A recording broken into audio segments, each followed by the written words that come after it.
I want to show you a 45-minute SketchUp to Procreate workflow drawn from a model background with existing photo. It can be a very effective strategy to soften a otherwise hardline model without spending a lot of time in Photoshop or rendering. If you watch all the way to the end, you will see some tips on how I brought people into the scene to add scale and humanize the story. Enjoy. So I already have the crop outline of the drawing done. I'm actually gonna just turn down the opacity quite a bit. So that is the base. So I'm gonna create a new layer and let's try to select a brush that may be the right brush for this drawing. Okay, so here I'm gonna go ahead and use the medium felt pen and let's go ahead and erase everything and let's get started on drawing. This drawing is going to be used as a little Christmas gift for the client on the packaging. It's just a nice touch because these people own the building and we are the architects for renovating that building. Now, I know this image is going to be printed eventually on a 4x6 sort of a packaging. So just imagine like when you're printing it on that small of a scale, just watch out how much details you might want to include in there because it's not like you're printing it on a big presentation board. So 4x6 is pretty small in my opinion, so it might actually not require that much detail for it to look good. So keep that in mind because this may determine or dictate just how much time that you want to spend on a drawing like this. And eventually you want to have some entourage, like people coming out of this door, just so that it's a little bit more lively. You know, it's all gonna be grass abutting this side of the building. So that's the kind of treatment that I'm gonna give. Now this is all gonna be a sort of a grassy hill. So this is going to slope up as you can see, and some of that is going to slope down. Now it's really getting the outline of the building, and then we'll add in the details on a separate layer. So I think at this point I'm fairly happy with this step number 1. So let's go ahead and add a new layer. Let's go ahead and fill in these details in the windows, the doors, the texture. The idea is that if these things needs to be revised, like the look or the texture, it's really easy just to make these edits on this layer alone instead of erasing their sort of the boundary. And as an illustrator and architect, these are the things that's going to be very common in the design. So make things easy for you and you're going to be able to work a lot faster in the future. Now the windows, you're really going to have to simplify it because you're not going to be able to draw in every mullion, as you can see in the SketchUp model, because the thickness of your pen just isn't going to be able to show that level of detail. So a big part of my job is to really understand what needs to be simplified so it looks good in your drawing. Okay, these chimneys are actually going to be brick chimneys. All right, and then the further they are, the less simplified they should look. You can also start adding the trees in the background a little bit, though they may want to be on a separate layer. That's fine. I actually have to take a look at the base drawing just to see what that looks like in real life.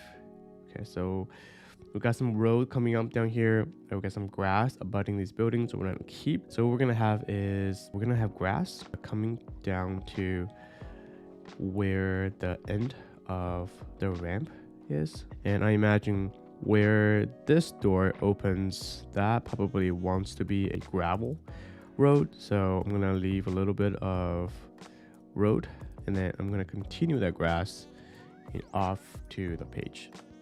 So these are the areas where you kind of need to use your intuition and design sense if you're illustrating for somebody and not everything is spelled out exactly in the brief or the scope of work.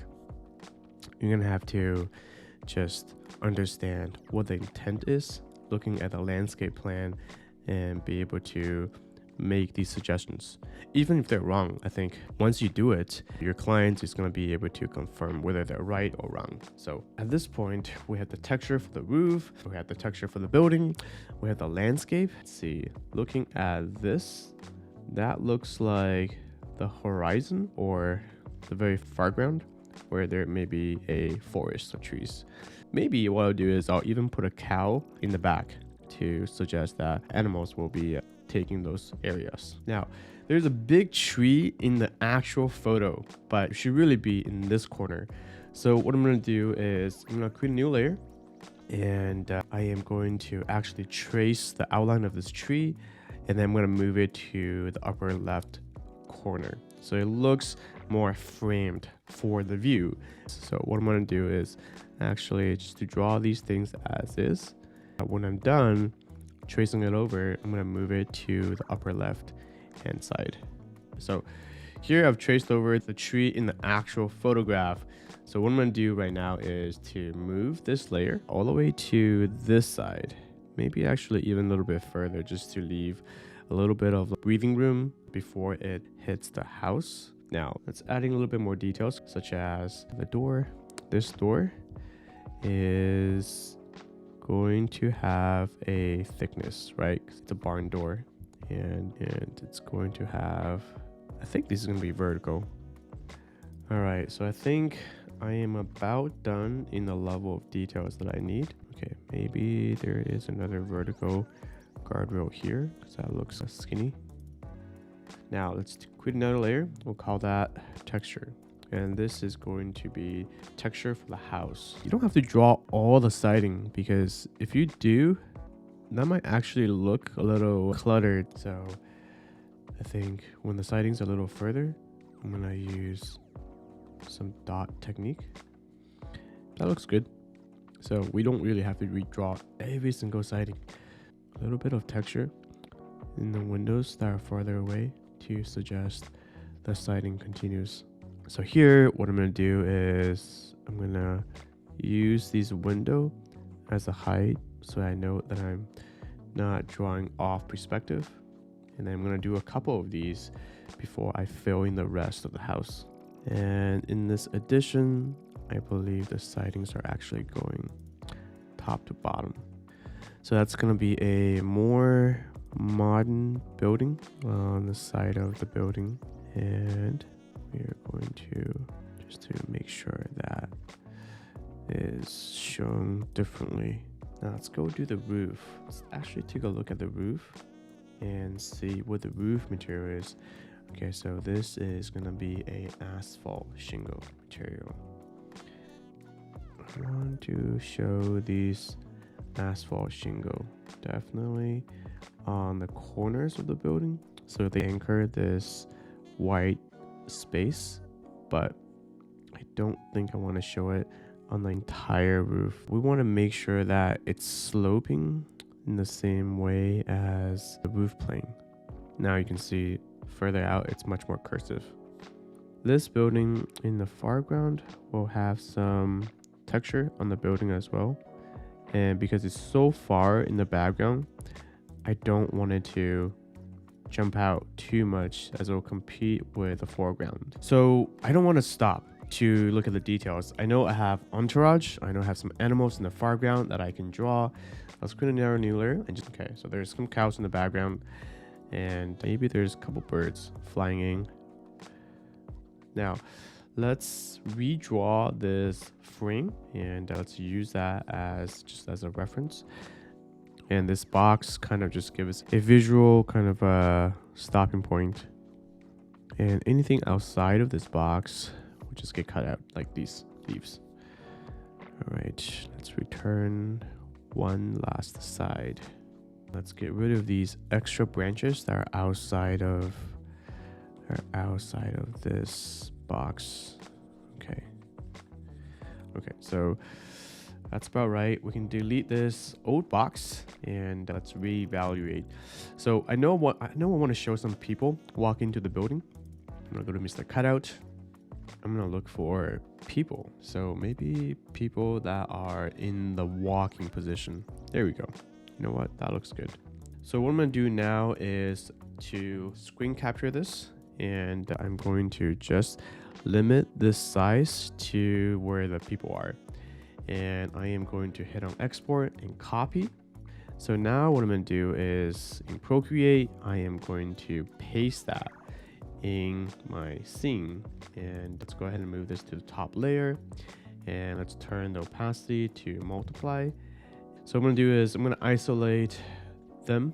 And I'm going to show they're turned on, just at a lower opacity. And then I am going to use my pen. Since my pen is fairly big, this has to be really simplified. I'm going to turn this off. I'm going to turn on all the layers and then turn off the base. So I'm going to use my white layer, and then I am going to make sure nothing behind them shows up by painting underneath these two figures. So I think that this approach is what I do to non-destructively erase something that I might get back. So for example, if my client doesn't like two people walking out of this space, I can just turn them off without erasing what's behind it. All right, this drawing is almost done. Let's go ahead and turn those people right here. Okay, so let's look at this again. Okay, so I know this is going to be printed as a line drawing on a product. So I'm not going to add in my usual SketchUp shadow, but I want to make sure the lines are actually being printed as I've drawn them. So at this point is probably what I'll send to the client for a review. So this drawing from start to finish, as you've seen me do, took about less than an hour and a half, which is actually what I'm hoping for and aiming for. So with revision, this is going to be less than 2 hours, most likely.